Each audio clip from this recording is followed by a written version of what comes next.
అస్మద్గురుభ్యో నమ. ఓం శ్రీ గణేశాయ నమ.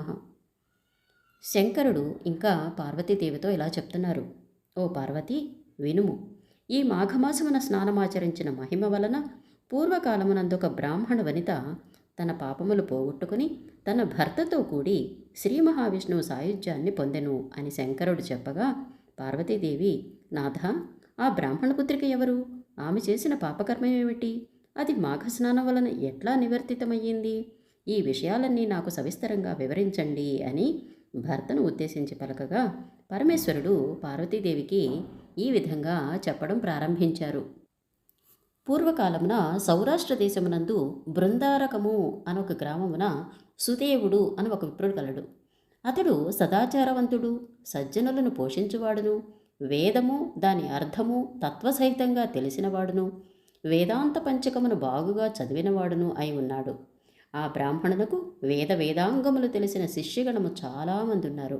వాళ్ళందరూ ఆ బ్రహ్మజ్ఞాన సంపూర్ణుడకు సుదేవుని నిత్యము సేవిస్తూ ఉన్నారు. ఆ బ్రాహ్మణునికి 10 సంవత్సరాల వయసు గల మంచి చక్కని రూపము కలదియు, సమస్త అవయవ సమత్వ సౌందర్యము కలదియు, కాంతి కలదియు, బాలికామణియు, లేడి చూపులు వంటి చూపులు కలదియు ఒక కుమార్తె ఉన్నది. ఆ బాలికామణి పొడవైన కేశములు కలిగి, సుందరమైన ముఖ వికాసము కలిగి, పండిన దొండపండు వంటి పెదవులు కలిగి, శంఖమును పోలిన కంఠము కలిగి, చిలుక స్వరమును పోలిన స్వరము కలిగి, చక్కని ముక్కు కలిగి, యోగ్యమైన మందహాసము కలది అయి విరాజిల్లుతున్నది. ఆ కన్యకను చూసి సుదేవుడు ఈ బాలికను ఎవరికిచ్చి పెండ్లి చేయాలా అని ఆలోచిస్తుండగా, కొంతకాలానికి తన శిష్యుడైన సుమిత్రుడు ఒకరోజు తన గురువుగారి కోసం ఫలపుష్పాదులను తేవటానికి అరణ్యానికి పోతూ ఉండగా, బంతి ఆడుకొనుచున్న ఆ కన్యకామణి వానిని వెన్నంటి ఆయనతో పాటు అరణ్యానికి పోయింది. సుమిత్రుడు ఆ అరణ్యంలో చాలా దూరం వెళ్ళాడు. అక్కడ జలపూరితమైన తటాకమును గాంచాడు. ఆ సరస్సు యొక్క తీరమందు అనేక విధములైన వృక్షాలున్నాయి. నిర్మలమైన చల్లటి నీటితో నిండి ఉన్నది. వికసించిన పద్మముల చేత విరాజిల్లుతున్నది. తుమ్మెదలతో తులతూగుచున్నది. ఎర్రని పద్మముల చేత, బంగారు వన్నెగల కలువల చేత ప్రకాశిస్తున్నది. జలజంతువుల చేతను, విభిన్న తరంగముల చేతను, స్వేచ్ఛగా తిరుగాడుచూ కూయుచున్న పక్షి విశేషముల చేతను ప్రకాశిస్తున్నది.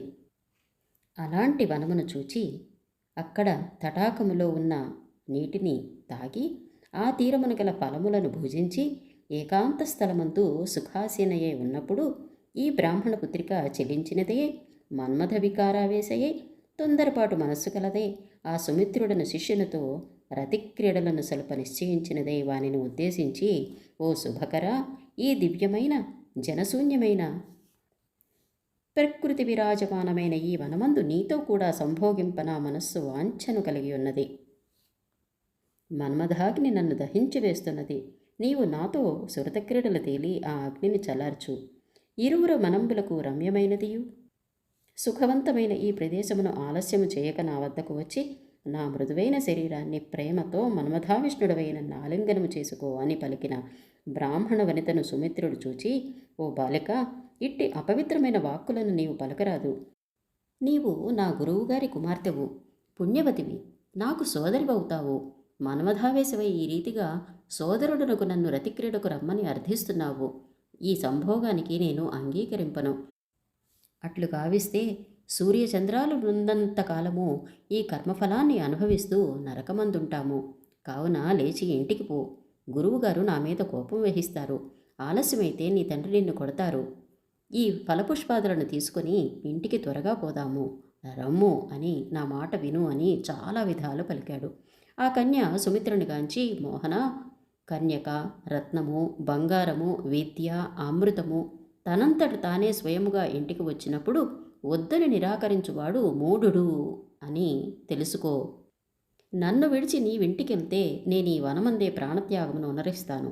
నేను లేకుండా నీ ఒంటరిగా వెళ్ళిన ఎడల నా తండ్రి నిన్ను శపిస్తాడు. నీతో కలిసి నేను ఇంటికి రాను.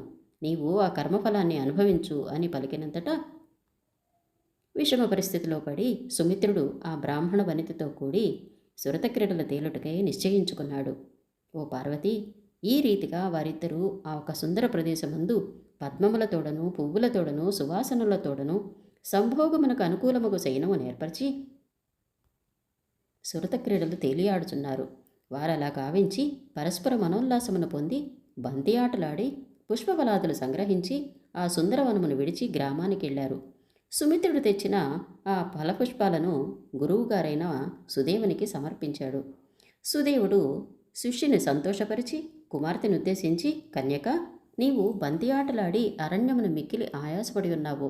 ఈ రుచికరమగు భోజనాన్ని చేయమని పలకగా తండ్రి ఆనతి ప్రకారము ఆమె అలాగే చేసింది. తర్వాత కొంతకాలానికి ఆ కన్యకను కాశ్మీరు దేశస్థుడకు బ్రాహ్మణుడొకడు పెళ్లి చేసుకున్నాడు. పిమ్మట కాలకర్మ వశమున ఆ బ్రాహ్మణుడు చనిపోయాడు. అప్పుడు ఆమె భర్త శవం దగ్గర కూర్చుని నేల మీద పడి ఏడుస్తున్న కుమార్తెను చూచి సుదేవుడు విచారించాడు. పతివ్రతయై బాలికామణియై భర్తృహీనయై ఉన్న నా కుమారికని చూడటం చాలా కష్టంగా ఉంది. ఈమెకు ఈ విచారంతో ఈ రోజులు ఎలా గడుస్తాయి? ఈమె పూర్వజన్మమందు అనరించిన పాపకృత్యముల చేత ఈ రీతిగా వైధవ్య దుఃఖాన్ని పొందింది. బ్రహ్మ ఇట్టి సుందర వనితకు వైధవ్యము నుదుట వ్రాసిని కదా. ఎంత మూఢాత్ముడు! సృష్టి చేయు తాత ఈ రీతిగా దుష్కర్మ చేయబోనినాడు అని సుదేవుడు పలు విధముల విలపించాడు. అంతటా నియతయైన నిష్ట గలవాడును సమస్త భూతములందును దయగలవాడును అగు దృఢవ్రతుడు అను ఒక మునీశ్వరుడు అచ్చటికి వచ్చాడు. అతడు భిక్షార్థము ఇంటింటా తిరుగుచు అచ్చట ఆ ఏడుపును విని దయగలవాడై అచ్చటకు వచ్చి సుదేవునితో, అయ్యా, నీవెందుకు ఏడుస్తున్నావు? కారణాన్ని చెప్పండి. నీ దుఃఖాన్ని నేను క్షణంలో నివారిస్తాను అని పలికిన ఆ ముని పలుకులు విని సుదేవుడు అతనితో, మహానుభావ, మా దుఃఖ కారణాన్ని ఆలకించండి. మీ దర్శన భాగ్యం వలన మా దుఃఖం అంతరించినది, నాకు శాంతి కలిగినది. ఈ చిన్నపిల్ల నా కుమార్తె, దీని భర్త చనిపోయాడు, అందువలన ఏడుస్తున్నది. ఆమె విచారం వలన ఆమె ఎందుగల ప్రేమ చేత నేను ఏడుస్తున్నాను. ఈ బాలిక పూర్వజన్మమున ఏమి పాపం ఆచరించనో తెలియచేయండి, నా దుఃఖాగ్నిని చల్లార్చండి అని పలికిన సుదేవుని పలుకులు విని ఆ యతీశ్వరుడు ఇలా చెప్తున్నారు. ఓ పాపరహితుడైన విప్రుడా, వినండి. మీ కుమార్తె పూర్వకాలమందు క్షత్రియ కన్యక, చక్కటి సుందరవతి. జరాసక్తిచే జారుల మాటలు లెక్కకొనుచు భర్తను చంపనుద్దేశించింది. మరియు విదర్భదేశాధిపతియగు అతని అర్ధరాత్రియందు నిద్రింపుచుండగా కత్తితో చంపింది. మిక్కిలి భయముగలదని వలె విచారించింది. పిమ్మట ఆ కత్తితోనే తనను కూడా చంపుకున్నది. ఇలా భర్తను చంపి తాను కూడా నిహతురాలయ్యింది. అట్టి పాతకురాలు నీకు కూతురుగా పుట్టింది. నీ కుమార్తె దోషం వలన నీ అల్లుడు మృతి పొందాడు. ఈమె విధవ అయ్యింది. ఈ కన్యక దోషసహిత అయినప్పటికీ పాపరహితమైన నీ ఇంటి ఎందు పుట్టుటకు కారణమును కూడా చెప్తాను, వినుము అని చెప్పడం ప్రారంభించాడు. పూర్వకాలమున 14 జన్మల క్రిందట మాఘమాసమందు మకర రాశి యందు సూర్యుడుండగా గౌరీవ్రత పరాయణులైన వారితో కూడి సరస్వతీ నదికి వెళ్ళి అచ్చట విప్రస్త్రీలందరూ ఇసుకతో మాఘగౌరిని చేసి ప్రతిదినమును భక్తితో పూజించుచుండగా నీ కుమార్తె వాళ్ళు చేయు పూజాధికాన్ని చూడటం వలన పవిత్రమైన నీ వంశమందు జన్మించింది. ఆ విధంగానే ఈ జన్మమందును వనమునకు పోయి అచ్చట ఘోరమైన పాపం చేసింది. ఎలా అంటే, మన్మథ పరవశయై నీ శిష్యుడకు సుమిత్రునితో సంభోగించినందువలన ఈ జన్మమందే నీ కుమార్తె ఈ ఫలితాన్ని పొందింది.